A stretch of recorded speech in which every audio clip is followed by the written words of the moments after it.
ನಮ್ಮ Sahyadri news channel ಅನ್ನು YouTube, Facebook ಹಾಗೂ ಇನ್ಸ್ಟಾಗ್ರಾಂನಲ್ಲಿ ನೋಡಿ. ಸಬ್ಸ್ಕ್ರೈಬ್, ಲೈಕ್ ಮತ್ತು ಶೇರ್ ಮಾಡಿ ಪ್ರೋತ್ಸಾಹಿಸಿ.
ಜೊತೆಗೆ ಆದಷ್ಟು ಮಿಶ್ರ ಬೆಳೆಗಳನ್ನ ಬೆಳೆದು ನಾವು ಆರ್ಥಿಕವಾಗಿ ಸಬಲರಾಗಲೇಬೇಕು. ನಾವು ಇಲ್ಲ ಅಂದ್ರೆ ಈ ದಿನದಲ್ಲಿ ನಮ್ಮ ಅಂದ್ರೆ ದಿನನಿತ್ಯ ಜೀವನ ಸ್ವಲ್ಪ ಕಷ್ಟನೇ ಆಗತ್ತೆ.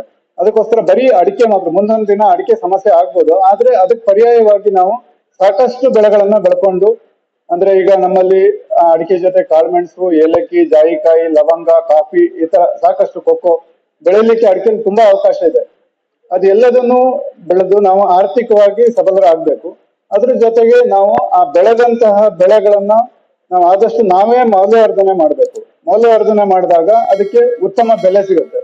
ಅದ್ರ ಜೊತೆಗೆ ಸಹಿತ ಮಾರುಕಟ್ಟೆ ಆದಷ್ಟು ನಾವೇ ನೋಡ್ಕೊಳ್ಬೇಕು. ಅಂದ್ರೆ ನಾವು ಬೆಳೆದಂತಹ ಬೆಳೆಗಳನ್ನ ಉತ್ತಮ ಗುಣಮಟ್ಟದಲ್ಲಿ ಸಂಸ್ಕರಣೆ ಮಾಡಿದ್ರೆ ಒಳ್ಳೆ ಮಾರುಕಟ್ಟೆ ನಾವೇ ಹುಡುಕ್ಲಿಕ್ಕೆ ಸಾಧ್ಯ ಇದೆ ಅಂತ ಹೇಳಿ ನನ್ನ ಯೋಚನೆ. ನನ್ನ ಕೆಲವಷ್ಟು ಅನುಭವಗಳು ನನಗಿದೆ ಆ ತರದಲ್ಲಿ. ಆನಂತರ ನೆಕ್ಸ್ಟ್ ಈಗ ಯುವ ಜನರಿಗೆ ನಾನು ಹೇಳಲಿಕ್ಕೆ ಇಷ್ಟಪಡ್ತೀನಿ ಅಂದ್ರೆ, ಕೃಷಿ ಭೂಮಿ ನಮ್ಗೆ ಹಿಂದಿನ ಪೂರ್ವಜರು ಮಾಡಿಟ್ಟಿದ್ದಾರೆ. ಆದಷ್ಟು ನಾವು ಅದನ್ನ ಮಾರಾಟ ಮಾಡದೆ ಅದನ್ನು ಉಳಿಸ್ಕೊಂಡು ನಾವು ವಿದ್ಯಾಭ್ಯಾಸ ಬೇಕು, ಉದ್ಯೋಗ ಬೇಕು, ಎಲ್ಲದೂ ಒಪ್ಕೊಳ್ತೀನಿ. ಉದ್ಯೋಗದ ಜೊತೆಗೆ ಈ ಕೃಷಿಯನ್ನ ಉಳಿಸ್ಕೊಳ್ಬೇಕು. ಕನಿಷ್ಠ ವಾರದಲ್ಲಿ 1 ಅಥವಾ 2 ದಿನ ನಾವು ಕೃಷಿ ಭೂಮಿಗೆ ವಾಪಸ್ ಬಂದು ಅಲ್ಲಿ ಏನ್ ನಡೀತಾ ಇದೆ, ನಾವು ಕೆಲಸಗಾರನ್ ಬಿಟ್ಟು ಕೆಲಸ ಮಾಡಿಸೋದಾದ್ರೂ ಓಕೆ, ಆದ್ರೆ ಅಲ್ಲಿ ಏನ್ ನಡೀತಾ ಇದೆ, ಹೇಗ್ ನಡೀತಾ ಇದೆ ಅಂತ ಒಂದಷ್ಟು ಗಮನ ಇಟ್ಕೊಂಡು ಅದ್ರ ಕೃಷಿ ಒಂದು ನೆಮ್ಮದಿ ಜೀವನ ಕೊಡುತ್ತೆ. ತುಂಬಾ ಒಳ್ಳೆ ವೃತ್ತಿ ಇದು. ಕೃಷಿ ಅಂದ್ರೇನೆ ಮರ್ತೋಗಿದೆ, ಏನು ಅಂತಾನೆ ವಿಷಯ ಗೊತ್ತಿಲ್ಲ ಪಟ್ಟಣದಲ್ಲಿದ್ದವರಿಗೆ. ಆ ಉದ್ದೇಶಕ್ಕೋಸ್ಕರ ವಾರದಲ್ಲಿ 1 ಪೀರಿಯಡ್ ಹೈಸ್ಕೂಲ್ ಹಂತದಲ್ಲಿ ಮಾಡಿಕೊಡಿ ಅಂತ ಸರ್ಕಾರಕ್ಕೂ ಸಹಿತ ಒತ್ತಾಯ ಮಾಡಿ ಅಂತ ನಾನು ಹೇಳ್ತಾ ಇದ್ದೀನಿ. ಹೈಸ್ಕೂಲ್ ಹಂತದಲ್ಲಿ ವಾರದಲ್ಲಿ 1 ಪೀರಿಯಡ್ ಕೃಷಿ ಬಗ್ಗೆ ಒಂದಷ್ಟು, ಕೃಷಿ, ತೋಟಗಾರಿಕೆ, ವ್ಯವಸಾಯ, ಹೈನುಗಾರಿಕೆ ಆ ಬಗ್ಗೆ ಒಂದಷ್ಟು ಅವರಿಗೆ ವಿದ್ಯಾಭ್ಯಾಸ ಕೊಡ್ಬೇಕು.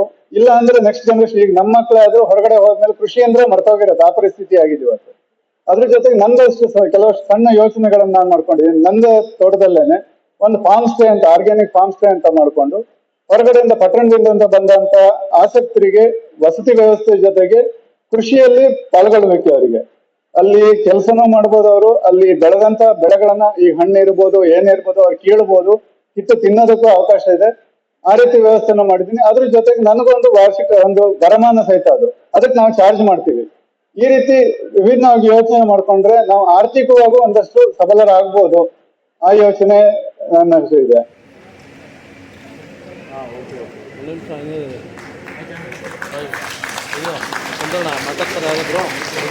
ಮಾಡ್ತಕ್ಕಂಥದ್ದು ಪ್ರತಿ ವರ್ಷನೂ ವಿಶೇಷವಾದಂಥ ಒಂದು ಕಾರ್ಯಕ್ರಮ ಮಾಡ್ತಾ ಇದೆ.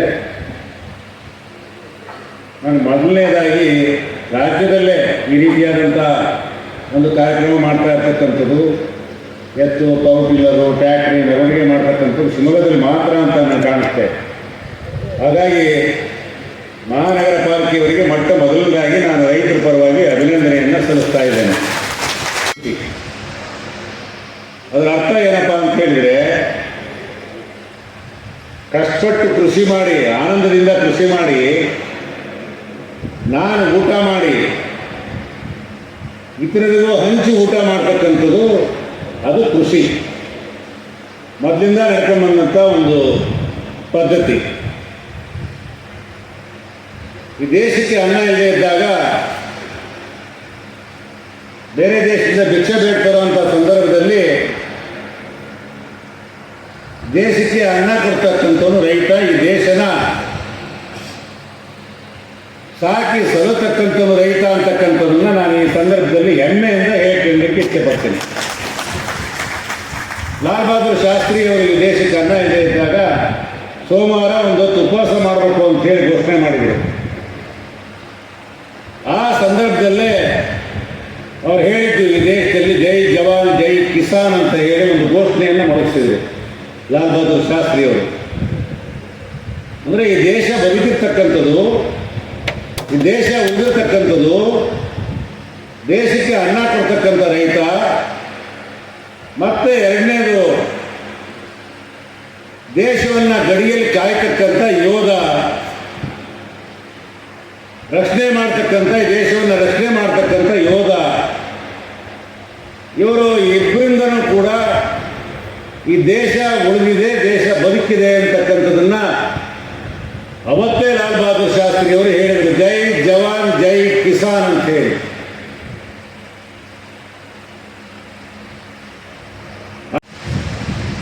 ಕುವೆಂಪುರವರ ರೈತ ಗೀತೆಯನ್ನು ಕೇಳಿದ್ರಿ. ಯಾವ ಫಲಾಪೇಕ್ಷೆ ಇದೆ, ಯಾವ ರಾಜ್ಯ ಹುಟ್ಟಲಿ, ಯಾವ ರಾಜ್ಯ ಅಳಿಲಿ, ತನ್ನೇ ಕಾರ್ಯವ ಬಿಡನೆಂದು, ಅಂದರೆ ಅವನು ಈ ದೇಶದಲ್ಲಿ ಏನು ನಡೀತಿದೆ ಅಂತಕ್ಕಂಥ ಗೋಜಿಗೂ ಹೋಗದೆ ತನ್ನ ಕೆಲಸದಲ್ಲಿ ಅವನು ತೊಡಕೊಂಡಿರ್ತಾನೆ, ಮಗ್ನನಾಗಿರ್ತಾನೆ ಅಂತಕ್ಕಂಥ ಬಹಳ ಅವತ್ತಿನ ಕಾಲದಲ್ಲೇ ಕುವೆಂಪು ಅವರು ಒಂದು ಉತ್ತಮ ಕಾವ್ಯವನ್ನು ಒಂದು ರಚನೆ ಮಾಡಿದರು. ಅದು ಇವತ್ತು ರೈತ ಗೀತೆಯಾಗಿದೆ. ಇವತ್ತು ಬಯಲುಸೀಮೆಗೆ ಮತ್ತು ನಮ್ಮ ರಾಜ್ಯ ಅಲ್ಲ, ಚಿತ್ರದುರ್ಗ, ಗುಲ್ಬರ್ಗ, ಬೀದರು, ರಾಯಚೂರು, ಬಳ್ಳಾರಿ, ತುಮಕೂರು, ಇಡೀ ರಾಜ್ಯ ವ್ಯಾಪಿಸಿದೆ. ಅಷ್ಟೇ ಅಲ್ಲ, ಇವತ್ತು ಪಕ್ಕದ ಆಂಧ್ರ, ತೆಲಂಗಾಣ, ತಮಿಳುನಾಡು, ಬೇರೆ ಬೇರೆ ರಾಜ್ಯಗಳಿಗೂ ಕೂಡ ವ್ಯಾಪಿಸ್ತಕ್ಕಂಥದ್ದು ನೋಡಿದರೆ ಅಡಿಕೆ ಬೆಳೆ, ಮುಂದೆ ಇದರ ಭವಿಷ್ಯ ಏನು ಅಂತಕ್ಕಂಥದ್ರ ಬಗ್ಗೆ ನಾವು ಈಗಿಂದಲೇ ಚಿಂತನೆ ಮಾಡ್ತಕ್ಕಂಥ ಅವಶ್ಯಕತೆ ಇದೆ ಅಂತ ನನಗೆ ಅನಿಸ್ತಾ ಇದೆ. ಆಲೋಚನೆ ಮಾಡ್ತಕ್ಕಂಥದ್ದಿದೆ. ಅಡಿಕೆ ಬೆಲೆ ಕೈ ಕೊಟ್ಟರು ಕೂಡ ಬೇರೆ